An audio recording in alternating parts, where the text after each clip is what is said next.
Hi everyone, kumusta and welcome to Bisaya 24/7, your official Cebuano English tutorial on the web. If you find this tutorial useful, please help support this page by clicking on the link provided below. Also, please don't forget to check out our official release of our Cebuano tutorial, which is now available on Kindle and in paperback from all global Amazon marketplaces. You can easily find the book. The title is Bisdak, Learn to Speak Cebuano Overnight. Daghang salamat! So for today's lesson, we are going to cover lesson number 3, which is about the translation of the basic questions into their Cebuano or Visayan equivalent. This is going to be a very lengthy topic, so I'm going to cut this in two parts, and we will start with the first part. Um, as a guide, the basic questions are unsa, what, asa, where, kinsa, who, kanusa, when, ngano, why, unsaon, how, tagpila, how much.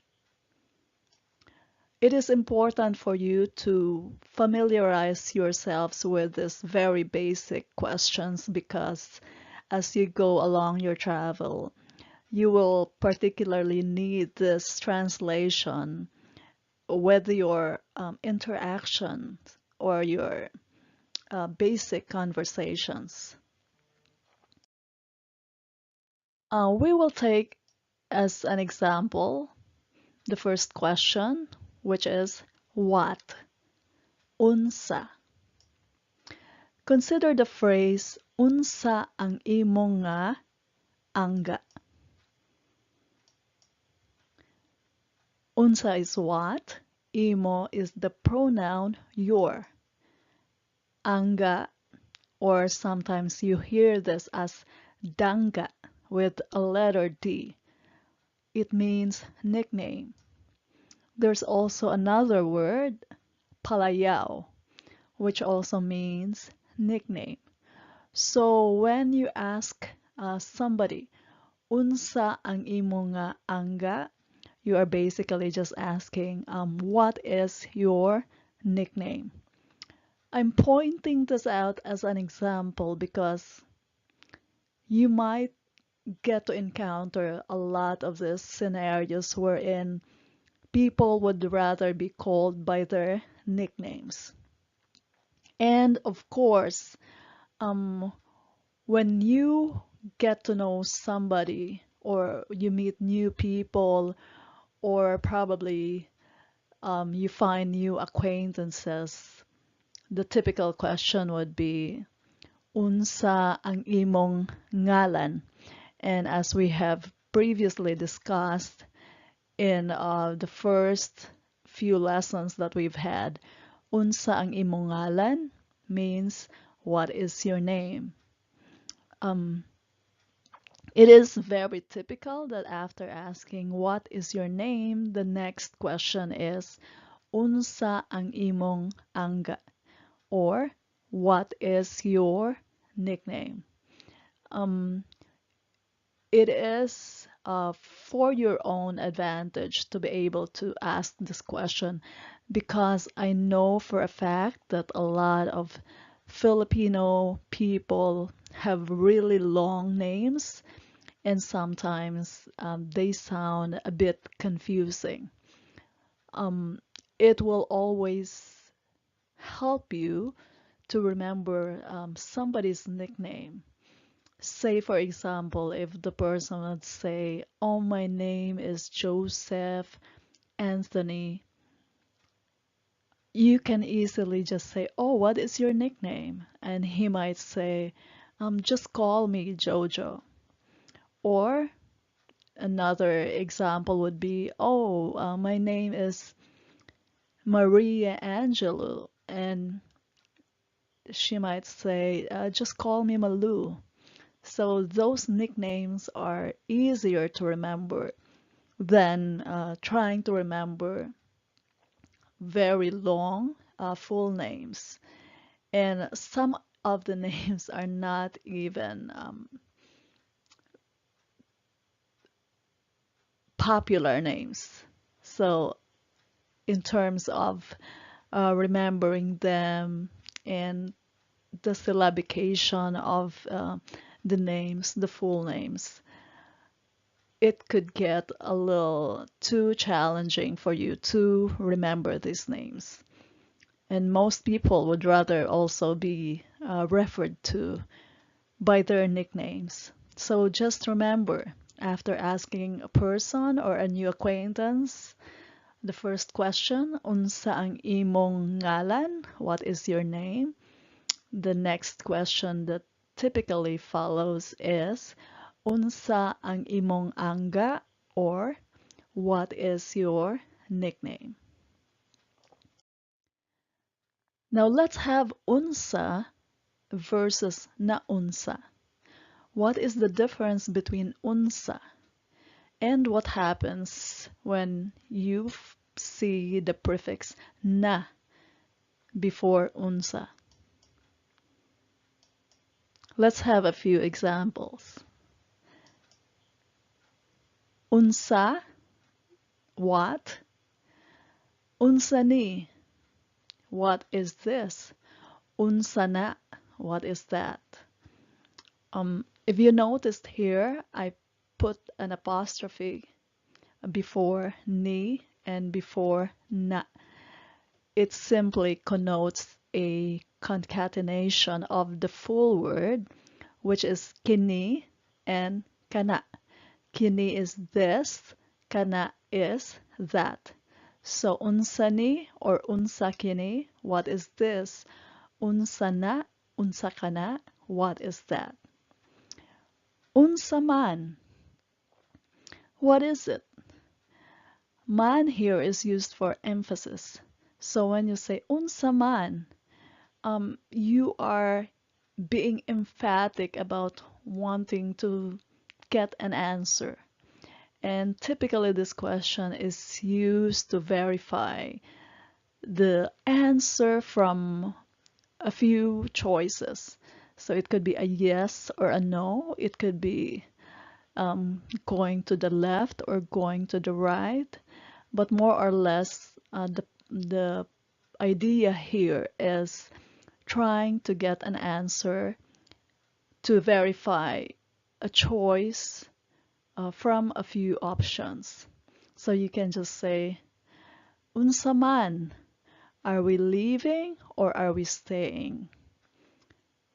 Unsa man, are you saying oo, which means yes, or are you saying dili, which means no? Unsa man, are we going to the left or are we going to the right? In this example, na unsa, we have added the prefix na, and this changes the question from what to what happened. Na here is a prefix that is used to depict an occurrence or an event that transpired. So when you say naunsa, you're saying what happened, what has transpired, what has occurred. And then when you say naunsa ni, the question is what happened to this? Naunsa kini, what happened to this? Naunsa na or naunsa kana, what happened to that?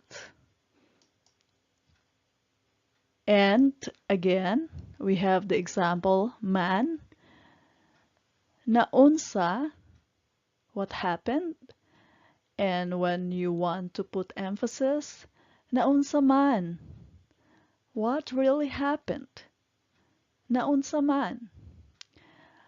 I hope this few examples has given you enough to be able to signify the distinction between unsa and naunsa. So the next question is asa, where? As you can see, we have asa and another form wherein we attach the word taga. So instead of just saying asa, we say taga asa. Let's have a few examples. Asa ka. Asa is where, ka is you. So this question means, where are you? Asa ka. Imagine yourself calling somebody over the phone and wanting to find out the current location of that person. So you can just say, asa ka, where are you? Or you can also say, asa na ka, where are you already? Na means already. Asa na ka, where are you already? Or you can also say, asa ka karon. Karon is now. So that means, where are you now? Sometimes also, if you see somebody who is about to leave, or you know for a fact that that person is going someplace, you can also ask, asa ka? But you're implying, where are you going? Asa ka is just the shortened form of asa ka paingon. Asa ka padulong. Paingon or padulong is a place or a location where that certain person is going to. So you can say asa ka padulong or asa ka paingon. But most of us, we know already the the meaning or the essence of this question, asa ka. So we just simply say asa ka. Thus, it will help you to remember that asa ka is used to ask about the current location of a person or the name of a place where that person is headed to. Now you can also say diin ka. Diin ka, diin signifies a place where that person has gone to or that person has been to. So you can say diin ka. I know you went somewhere. Where have you been to? Where is this place? Where did you go? And another variation is disa. You can say diin or disa, and it means the same thing. It's used to ask the person about where did this person go, or where has the person been to. So you can always say diin ka, disa ka, and you mean the same thing. Where have you gone to? Now, if you want to be specific, let us say you know for a fact that um, this person did go to this place, that she or he just arrived coming from a particular point, a particular place, a particular location, or a specific, point of origin. So you can use the word gikan. Gikan indicates a point of origin. the place that you come from. So you can just say, dis a kagikan, or asa kagikan, or diin kagikan. And that question is simply asking, where have you been? Or in other words, where did you go? You can always answer with diri rako. Diri is here. Ra is a word that means merely or just or simply or only. So you can just say diri rako. Ko is I or me. So thus, when you say diri rako, I was just here, I was merely here, I was only here, I was just here, diri rako. You can also answer didto rako. So diri is here, didto is there. Didto implies a location or a place that is distant. So it's the opposite of being here. This didto refers to over there. It's a distant location. So you can just say didto rako. I was just over there. I was merely over there. I was only over there. Now, what happens when we add taga? This changes the form into more or less a descriptive phrase or a descriptive question, which tags the person to a particular location or a particular origin. So this now becomes more or less, if you try to answer this question, taga asa ka, where are you from? I might say, taga Amerika ko. I am from America. When you say taga Amerika ko, I'm saying I am from America. At the same time, I can also imply that I am an American.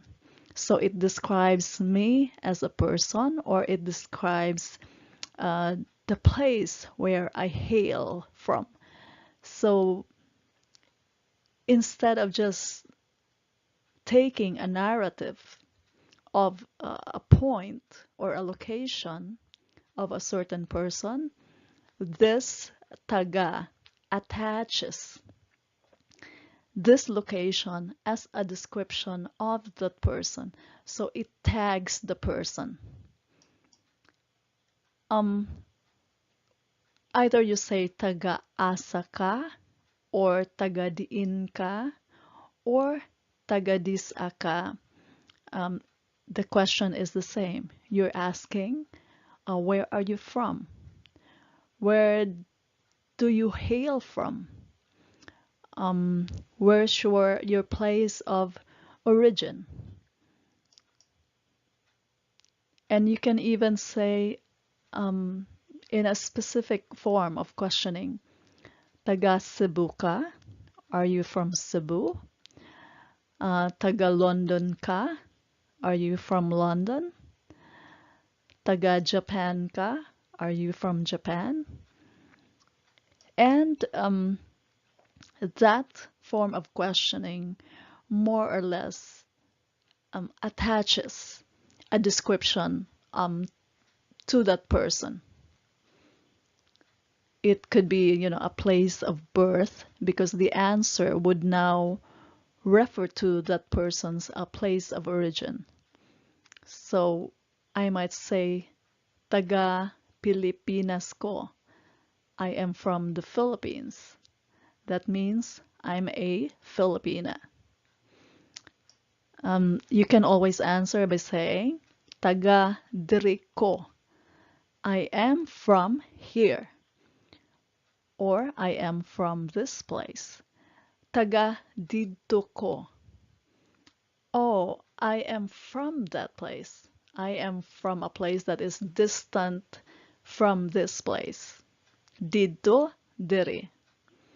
Diri is here. Dito is a distant location from here. Um, I hope that also clarifies the distinction between asa and taga-asa.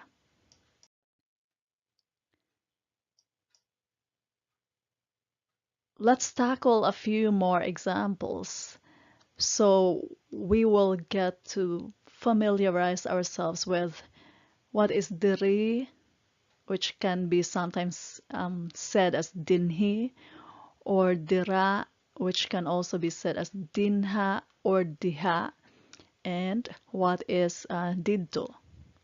So all of this are just a reference to a point or a location or a place. So when I say diri, I mean here, right on this spot. Diri lang, lang is just. So you can just say just here or right here. Dinha, dinha, as opposed to diri, is not your immediate spot or your immediate location. It is an arm's length away from where you are, but it is still within your vicinity. So it's not your immediate position or your immediate location, but it is not that far or it is not that distant. So both you and the listener could somehow still see this location. So right there, right there where I can see it or where you can see it. Diri lang ibutang. Ibutang is an action word, meaning you are going to put or to place something. So when you say diri lang ibutang, lang is just. So you can just say put it here, just put it here. And when you say dinha lang ibutang, that also translates to just put it there. Just imagine yourself sitting on your desk and you want a person to put something right on your spot or right where you're sitting at. So you can just say, diri lang ibutang, just put it here. Whereas if you want it to be a little far from where you are, but you can still see it, it is still within your vicinity. So you can just say, oh, you can just put it there at the same time pointing at the location. So you can just say, dinha lang ibutang. Hunong diri, stop here. Hunong is stop. Hunong dinha, stop right there. Huwat diri, huwat is wait, wait here. Huwat dinha, wait right there. Balik, balik is to go back. So balik diri, then that means come back here. Balik dito, go back over there. Duol diri. Duol is come or approach. So come here. Come approach me. Duol diri. Duol dito. You go over there. Go over there. Duol dito. Take note that I'm using, instead of dinha, I'm using didto. Now, dito is really far. It's a location that is no longer within your sight. It could be a few miles away, or it could be a few continents away. So this dito is already distant. Take note, dire is here, dinha is right over there where we both can see it, but dito is over there. It could be over there at the market, and I have to take a car to go there. So anything that is already considered remote, you use the word dito. I hope that has clarified a few things for you. And this ends the first part of this lesson. I'll have the second part in a different segment, and I'm going to cover more of the questions and the translation of those questions. If you have a few things that you need to clarify, feel free to write down a few notes below. And also, please help support this page.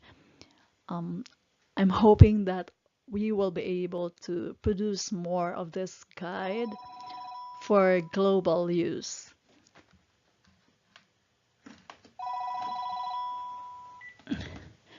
And thank you so much for watching. Daghang salamat ug maayong adlaw.